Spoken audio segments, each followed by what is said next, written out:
जानते हैं कि प्लास्टिक से आप अपने देश के साथ ही पृथ्वी को कितना नुकसान पहुंचा रहे हैं। हम आपको बताते हैं कि आपकी ये गलती एनवायरनमेंट के लिए कितनी नुकसानदायक साबित हो रही है। एक रिपोर्ट के मुताबिक प्रत्येक टन प्लास्टिक के बदले हम $33,000 यानी कि 23,74,000 रुपए के पर्यावरणीय मूल्य का नुकसान करते हैं।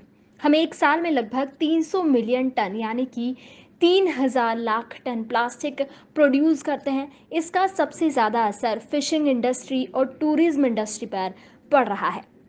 ऐसे बहुत से लोग हैं जिनका सर्वाइवल समुद्र से होता है। समुद्र का अपना एक नेचुरल कैपिटल है। इस पर आधारित इकोनॉमी को मरीन इकोसिस्टम कहा जाता है और प्लास्टिक की वजह से इसे भी भारी संख्या में नुकसान हो रहा है।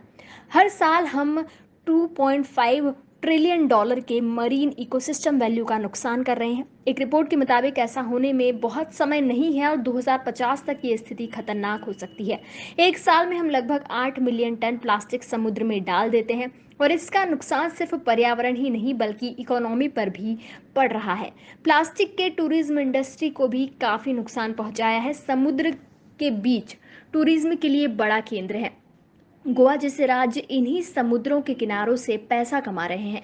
प्लास्टिक का इन पर बहुत गहरा असर पड़ रहा है और जो प्लास्टिक और कचरा समुद्र में जाता है वो हाई टाइड के समय समुद्र उसे वापस किनारे पर छोड़ देता है। इसका सीधा असर पर्यटक पर पड़ता है क्योंकि गंदगी किसी को भी पसंद नहीं होती। खेती पर भी आपके फेंके हुए प्लास्टिक का बड़ा असर होता है। प्लास्टिक से टूटकर पहले माइक्रो प्लास्टिक और फिर नैनो प्लास्टिक में बदल जाता है। अगर खेत की मिट्टी में ये मिल जाए तो सिंचाई सही तरीके से नहीं हो पाती और इसका असर पशुओं पर भी पड़ता है। पशु और खेत दोनों ही ग्रामीण अर्थव्यवस्था के मुख्य अंग है। अगर आप भी अपनी पृथ्वी और अपने देश को बचाना चाहते हैं तो प्लास्टिक के इस्तेमाल पर रोक लगाइए। प्रधानमंत्री नरेंद्र मोदी ने स्वतंत्रता दिवस पर लाल किले से दिए भाषण में देश को सिंगल यूज प्लास्टिक से मुक्त बनाने की अपील की थी। उन्होंने 2 अक्टूबर को गांधी जयंती के दिन इस अभियान के शुरू होने की बात कही है। तो आप भी अपनी देश की तरक्की में अपना योगदान दें।